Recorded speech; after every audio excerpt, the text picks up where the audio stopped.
이렇게 뵙게 돼서 참으로 반갑습니다. 우리의 몸은 우리가 무엇을 먹느냐에 따라서 더 좋은 건강, 또 체질을 형성하고 있는 것은 여러분도 아주 잘 알고 계실 것입니다.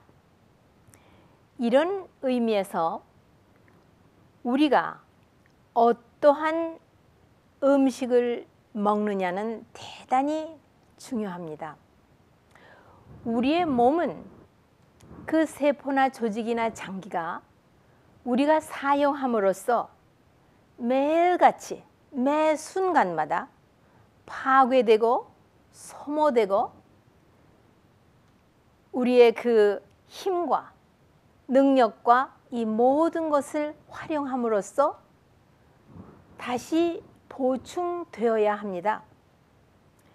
이 보충되기 위해서는 뇌는 뇌의 몫을 보충해 달라 하고 뼈와 근육은 그들의 몫을 찾아가며 신경과 또 그 외에 소화기 점막이나 폐나 심장 근육 자체까지도 항상 새로 만들어지고 새로 그 자리를 메꿔줘야 되지, 한 번 가지게 된 그 세포와 조직과 장기가 항상 그대로 쓰여지는 것이 아닙니다. 지난번에 휴식에서 말씀드렸지만 우리가 자는 동안에 바로 이런 모든 보충하는 일이 일어나며 다음 날을 위하여 준비하는 작업까지 일어난다고 말씀드렸습니다. 우리가 무엇을 먹느냐에 따라서 우리의 육체가 활기를 얻느냐, 더 좋은 건강을 누리느냐, 아니면 질병에 걸리느냐, 그리고 정신 건강과 영적인 면까지도 다 우리가 무엇을 먹느냐에 따라서 관계되고 있습니다. 그러면 음식물을 선택하는 일은 참 그렇게 아무거나 먹어서 되는 것이 아닌 것을 금방 여러분이 생각하시죠. 요즘같이 운송 작용이 이렇게 빠르고 공업이 발달된 이 시대에는 사시장춘 어디에서나 먹을 것이 풍족하게 넘쳐 흐른다고 해도 과언이 아닙니다. 제철이 아닌 음식도 많이 공급이 되며 먹어서 문제가 되지 굶어 죽는다는 것은 특정한 지역을 제외하고는 있을 수가 없는 그런 오늘의 여러분과 제가 살고 있습니다.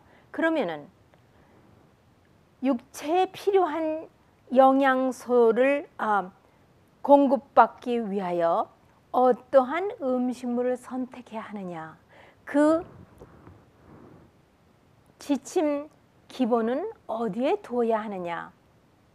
저는 여러 책을 보면서 이렇게 살펴보았습니다.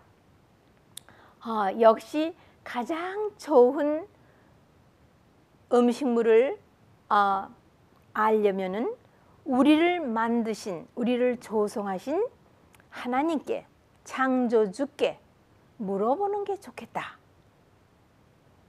아담을 만드신 창조주께서 아담에게 무슨 음식을 주셨죠? 씨 맺는 채소와 씨 가진 열매 맺는 나무를 주셨다고 창세기 1장에 말씀했죠. 그러면 그것을 우리가 이해할 수 있는 것으로 풀이를 하면 바로 통곡식, 신선한 야채, 잘 익은 과실, 그리고 씨앗, 그 다음에 견과류가 되겠습니다. 그러면 이렇게 통곡, 과실, 야채, 씨앗, 견과류 이렇게 있는데 이 중에서 주어진 시간 내에서 좀 더 구체적으로 생각해 보고 싶은 것은 곡식 중에 가장 중요하고 또 곡식은 주식입니다. 여기에서 현미와 통밀에 대해서 한번 구체적으로 살펴보고 싶습니다. 이 현미 한 알이나 통밀 한 톨에는 우리 몸에서 소화 흡수되어 양분이 되었을 때에 이것이 우리 몸에 혈액과 조직을 만들고 힘과 열을 내고 필요한 이와 같이 하는 과정에서 필요한 영양소를 모두 가지고 있습니다. 그러면 그 필요한 영양소는 뭐냐면 이 곡식 하나가 우리 몸에 소화 흡수돼서 처리될 때에 필요한 영양소는 비타민과 광물질과 산소입니다.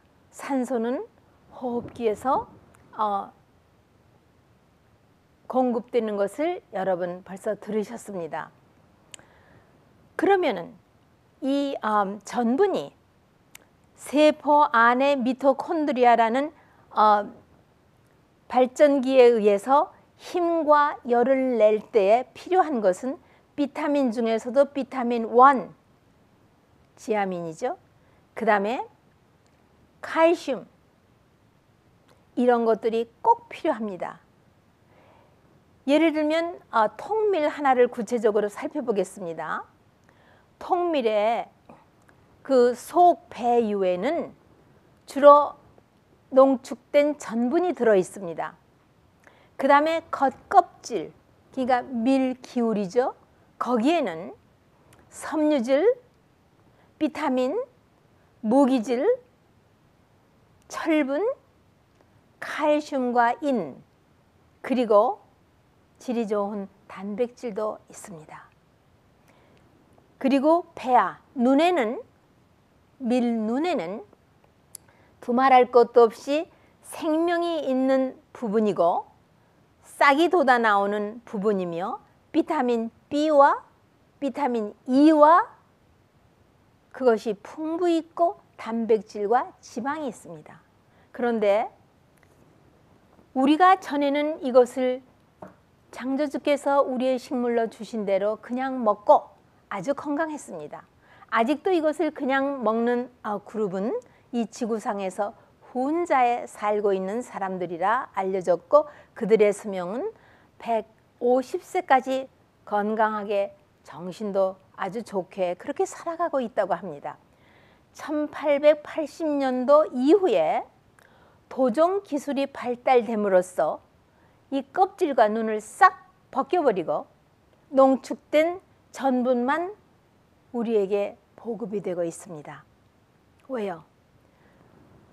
운송하고 저장하는 과정에서 그 쉘프 라이프라고 해서 저장한 그 기간을 오래 상하지 않고 유지하여 상품화 시키는 데 도움이 되기 때문에 모든 것을 벗겨버리고 그 대신 코팅을 했다고 하죠.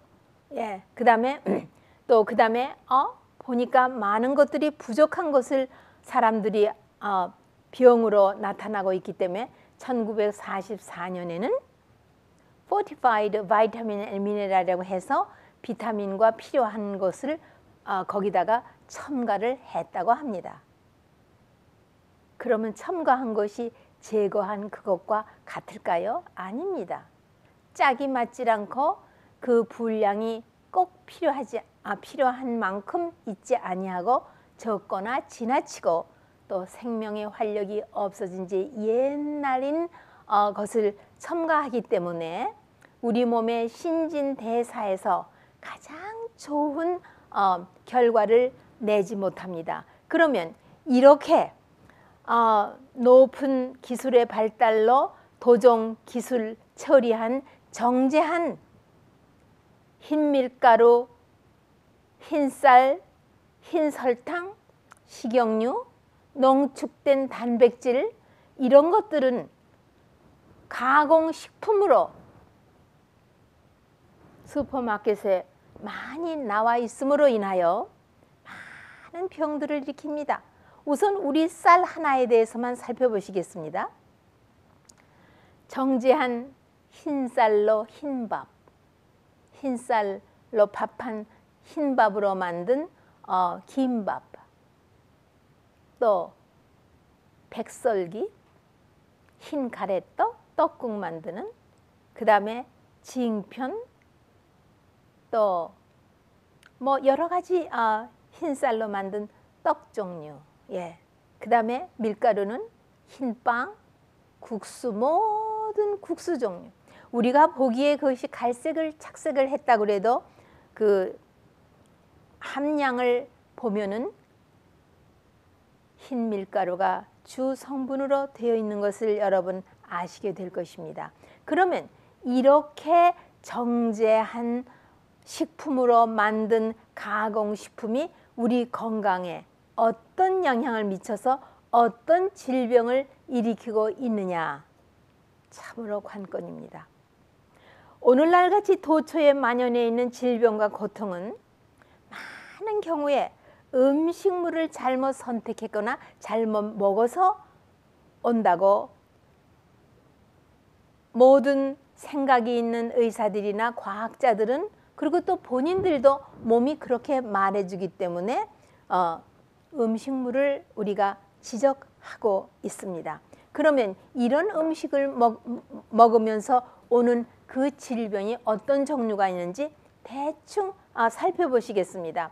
각종 퇴행성 질병으로서요, 당뇨병, 심장혈관 질환, 뇌졸중, 고혈압, 담석증, 신석증, 관절염, 그 다음에 암, 비만, 골다공증, 그 다음에 신경계통의 질환으로서는 우울증, 불면증, 정신분열증, 건망증. 40도 채 안 된 분이 건망증 때문에 무척 애쓰시는 분을 많이 만나 뵀습니다. 그 다음에 이렇게 영양분이 균형이 안 잡힌 식사를 하면은 면역 기능이 굉장히 뒤뚱거립니다. 이러므로 인하여 많은 알러지들, 그 다음에 대단치 않은 것에 의해서도 염증을 일으키는 질병들, 그 다음에 각종 암, 이런 것들의 원인이 되는 것입니다. 그러면은 우리가 식품은 이제 제대로 알아서 통곡식에다 신선한 야채, 또 잘 익은 과실, 씨앗과 견과류 아주 훌륭하게 선택이 되었습니다. 그런데 이 식생활은 굉장히 그 적용에 있어서 아주 세심한 주의가 또 필요합니다. 계절에 따라서, 직업에 따라서, 나이에 따라서 각각 음식의 종류와 그 분량이 달라야 하는 것입니다. 예를 들면 계절에 따라서 우리가 사는 그곳의 기후가 어떠냐에 따라서, 지금 추운 곳에 살고 있는 분들은 아주 영양가가 높은 기름진 음식을 잡수셔도 되겠지만, 더운 지방에 더워서 수시로 땀이 철철 흐르는 기후에 사시는 분은 열을 식히는, 예를 들면 리프리지레이터 이펙트, 냉장고와 같은 효과를 가진 과실, 수박, 오이, 그 다음에 야채도 따뜻한 야채가 아니고 아주 냉한 야채로서 레터스, 상추, 이런 것들을 선택해야 되겠죠. 그 다음에 직업에 따라서는요, 심한 육체적 중노동을 하는 분은 아주 진한 음식을 잡수셔야 그런 노동을 유지하고도 체력이 유지됩니다. 하지만 앉아서 노동을 한다든가 심한 정신노동을 하시는 분에게는 그런 무거운 음식이 아니죠. 아주 오히려 소화에 부담 없이 영양가와 몸에 아주 좋은 그런 것을 하는 신선한 야채와 잘 익은 과실과 농축된 기름을 사용하는 것이 아니라 씨앗과 넛 종류를 독소를 제거한, 예를 들면 효소 저주물질을 중화시켜서 제거한 이런 소화하기 아주 좋은 것을 곁들여서 전곡으로 된 음식을 적당히 먹는 것은 참 중요한 것입니다. 책상일이나 정신적 노동을 하시는 분이요, 아주 단순한 식사, 끼니마다 2가지 혹은 3가지 아니면 1가지도 좋습니다. 배가 고프지 않을 정도로만 잡수시면은 정신노동의 능률이 올라가며 많은 양을 짧은 시간 내에 다 처리하고도 소화시켜서 입력시키고 훗날 기억도 아주 명석하게 되어지는, 기억력도 증진하는. 왜? 소화는 우리 몸에서 하는 일 중에서 중노동입니다. 중노동의 정의는 육체의 노동과 정신노동이 둘이 합쳐지면 그것은 중노동입니다.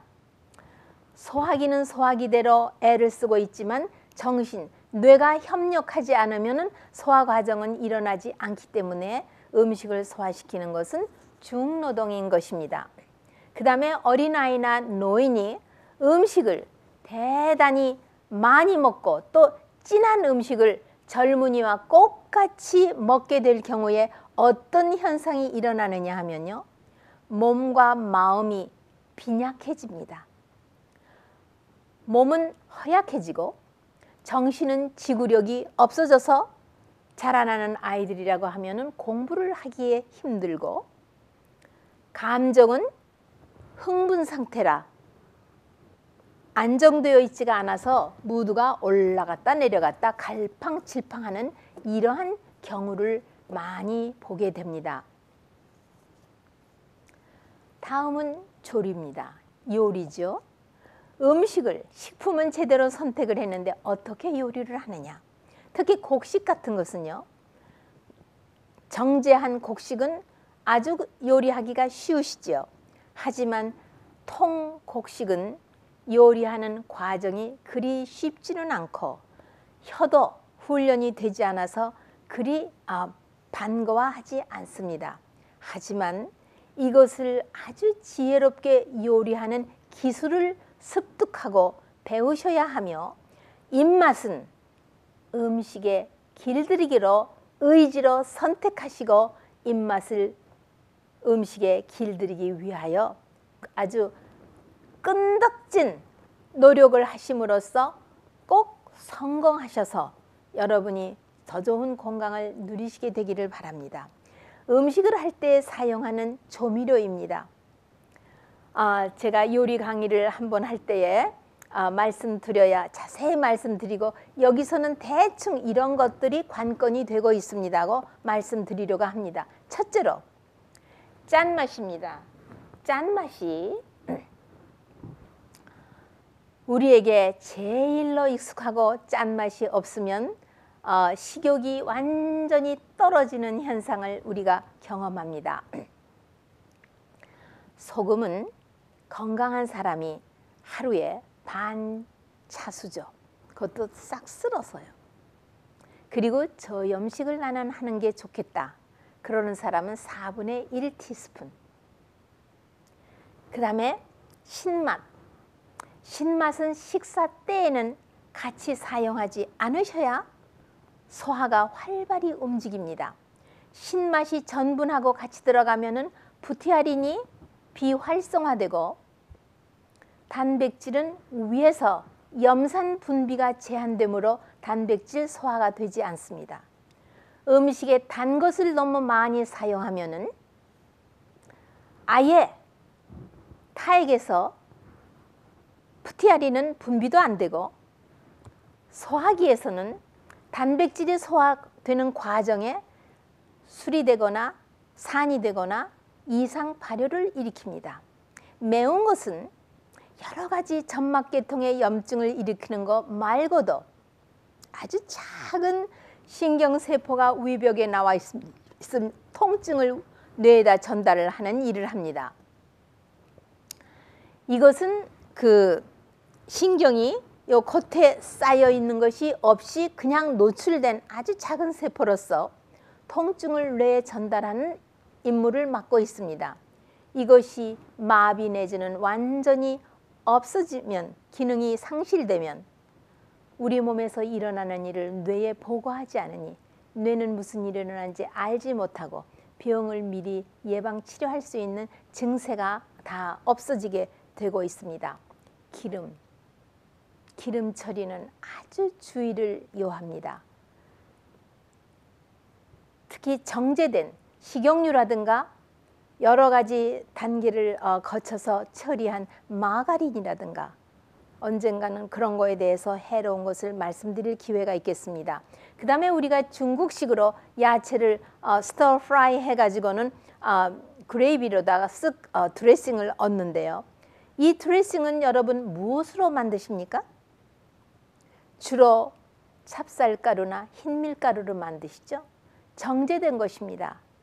질병이 없는 분은 안 사용하심으로써 앞으로의 병을 예방하고 특히 당뇨병이 있으신 분은 이런 데에도 세심한 주의를 기울여야 하십니다. 7번째로 발효된 식품들.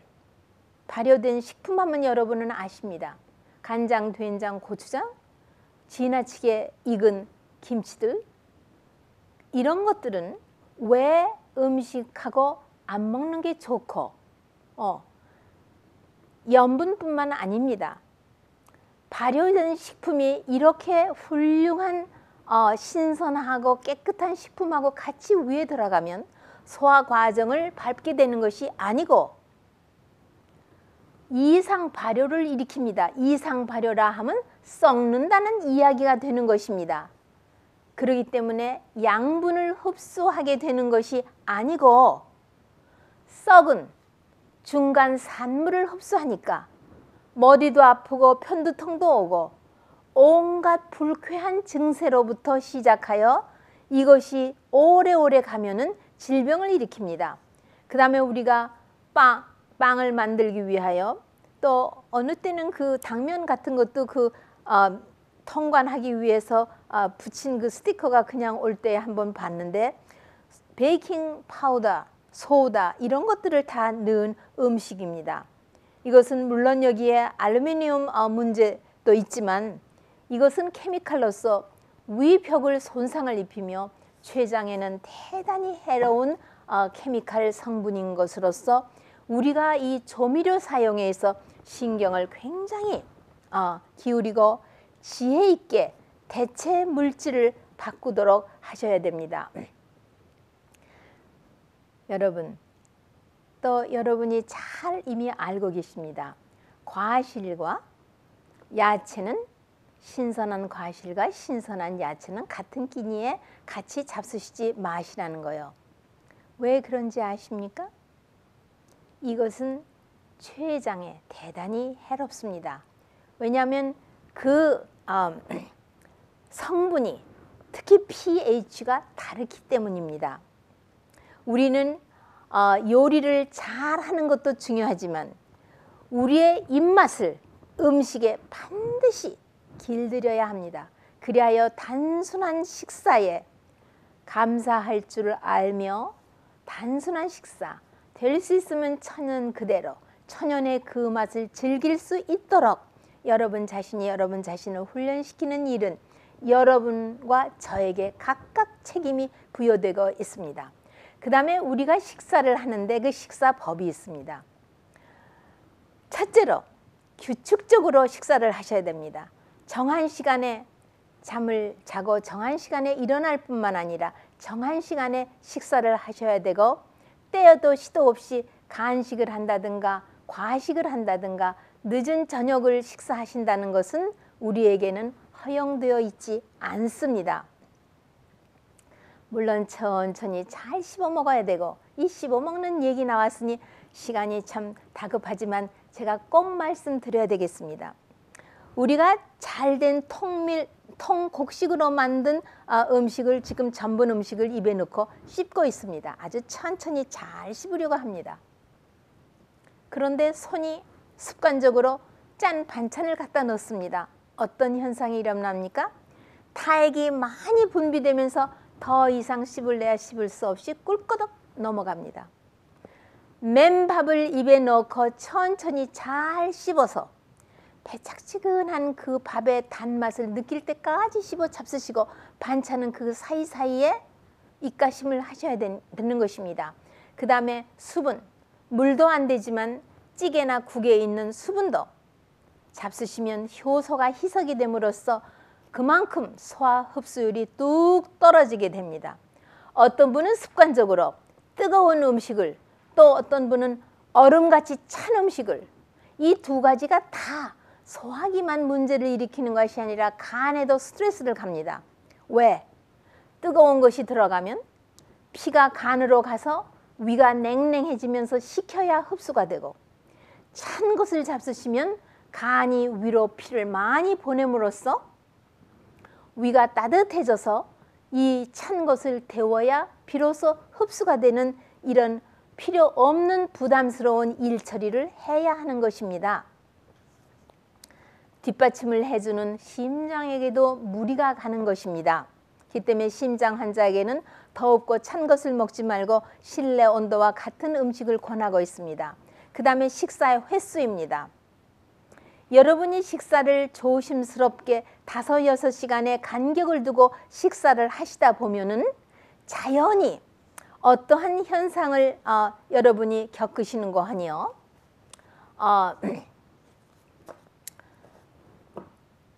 두 끼를 먹으면 딱 알맞겠다. 특히 겨울에는 더욱 그러합니다. 밤은 길고 낮은 짧기 때문에 그러합니다. 여름에는 2끼 반이 적당하다고 느껴지는 때가 참 많습니다.